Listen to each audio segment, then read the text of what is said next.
19 февраля в администрации района состоялось 4-е заседание Совета муниципального района Илишевский район. В заседании приняли участие заместитель руководителя администрации главы Республики Башкортостан Искандар Ахмедвалиев, депутат Государственной Думы Федерального собрания Российской Федерации Фарид Ганиев, глава администрации района Ильдар Мустафин, депутаты и приглашенные. В повестке дня 4-го заседания Совета были рассмотрены следующие вопросы о деятельности Совета муниципального района Илишевский район Республики Башкортостан за 2020 год. По данному вопросу выступил председатель Совета Наиль Гайнуллин. Глава администрации района Ильдар Мустафин выступил с итоговым докладом о деятельности администрации района и об итогах социально-экономического развития района за 2020 год. После рассмотрения депутатами всех вопросов повестки дня состоялось награждение по итогам прошлого очень своеобразного года.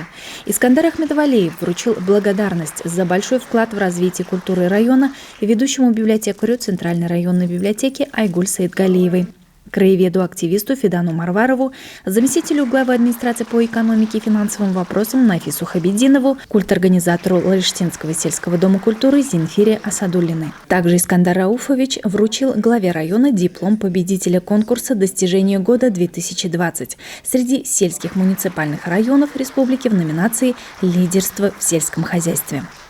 Депутат Государственной Думы Федерального собрания Российской Федерации Фарид Ганиев вручил благодарственные письма коллективу стационарного отделения Старобаирского дома-интерната для престарелых и инвалидов в селе Ишкарово и коллективу отделения «Социальный приют для детей и подростков» в Исаметово за самоотверженный труд в период ограничительных мер в связи с распространением коронавирусной инфекции. Благодарностью были отмечены предприятия, оказавшие спонсорскую помощь в период пандемии, кооператив имени 22-го партсъезда, общество «Урал», а также индивидуальные предприниматели Расул Ялалов, Руслан Нурлагаянов, Ленар Исмагилов. Из рук депутата благодарственные письма за свой самоотверженный труд получили и медицинские работники, врач-терапевт Гульнара Нуриманова, фельдшер Гульнара Якупова, медицинская сестра Рамзия Зинатуллина, волонтеры и социальные работники Людмила Кузнецова, Гульшат Каныгина, Ильсияр Шарафуллина, Ляля Сахаутдинова. Глава администрации района Ильдар Мустафин поздравил с юбилеем депутатов района Хамита Узаманова и Федрата Якупова. Со всеми почестями и благодарностью на заслуженный отдых проводили управляющих делами администрации Кадыровского и Исаметовского сельсоветов Хазяр Фаздалову и Руману Тимирову. Алина Хадимуллина, Ренат Хадимуллин, телерадиокомпания «Илиш».